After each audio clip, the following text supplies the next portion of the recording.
ओम नमः शिवाय। महाशिवरात्री व्रत का करावे? महाशिवरात्रीचे व्रत का करावे? माघ कृष्ण चतुर्दशी ही तिथी महाशिवरात्र म्हणून पाळली जाते। या दिवशी उपवासाचे व्रत करतात। भगवान शिवाची आराधना आणि प्रार्थना करून दुसऱ्या दिवशी व्रताची सांगता केली जाते। महाशिवरात्री माघ वद्य त्रयोदशीला महाशिवरात्री म्हणतात। महाशिवरात्रीचे व्रत हे काम्य व नैमित्तिकात आहे। महाशिवरात्री म्हणजे काय? पृथ्वीवरील 1 वर्ष म्हणजे स्वर्गलोकातील 1 दिवस। शिव रात्रीच्या एका प्रहरी विश्रांती घेतो। शिवाच्या विश्रांती घेण्याच्या काळाला महाशिवरात्री असे म्हणतात।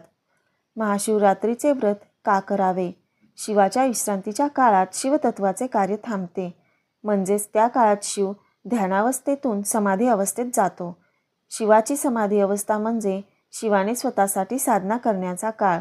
त्या काळात विश्वातील तमोगुण शिवतत्व स्वीकारत नाही, त्यामुळे विश्वामध्ये तमोगुणाचे प्रमाण किंवा वाईट शक्तींचा दाब प्रचंड वाढतो। त्याचा परिणाम आपल्यावर होऊ नये म्हणून शिवतत्व आकृष्ट करून घेण्यासाठी महाशिवरात्रीचे कात करावे।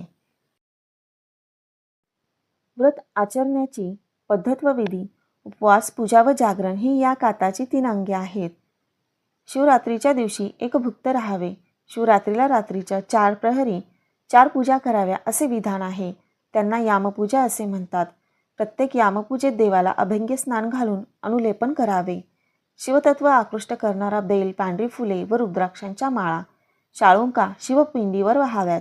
धोत्रा व आंबा यांची पत्रीही या पूजेत वाहतात। तांदुळाच्या पिठाचे 26 दिवे करून त्यांनी शिवाला ओवाळावे। पूजेच्या शेवटी 108 दिवे दान द्यावेत। प्रत्येक पूजेचे मंत्र वेगवेगळे असतात, त्यांनी अर्घ्य द्यावे। शिवस्मरणात जागरण करावे। पहाटे स्नान करून पुन्हा पूजा करावी। पारण्याला ब्राह्मण भोजन घालावे। ब्राह्मणांचा आशीर्वाद घेऊन कात समाप्ती करावी। शिवपूजेची वैशिष्ट्ये, शिवपिंडीला थंड पाणी, दूध किंवा पंचामृत यांनी स्नान घालतात। शिवाच्या पूजेत हळद कुंकू वापरत नाहीत, मात्र भस्म वापरतात। शिवपूजेत पांढऱ्या अक्षदा वापरतात। शिवाक्षाला तांदूळ, क्वचित गहू व पांढरी फुले वाहतात।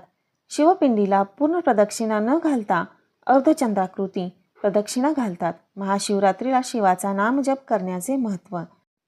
महाशिवरात्रीला विश्वात वाढणाऱ्या तमोगुणापासून रक्षण होण्याकरता शिवतत्व आकृष्ट करण्यासाठी शिवाचा ओम नमः शिवाय हा नामजप जास्तीत जास्त करावा।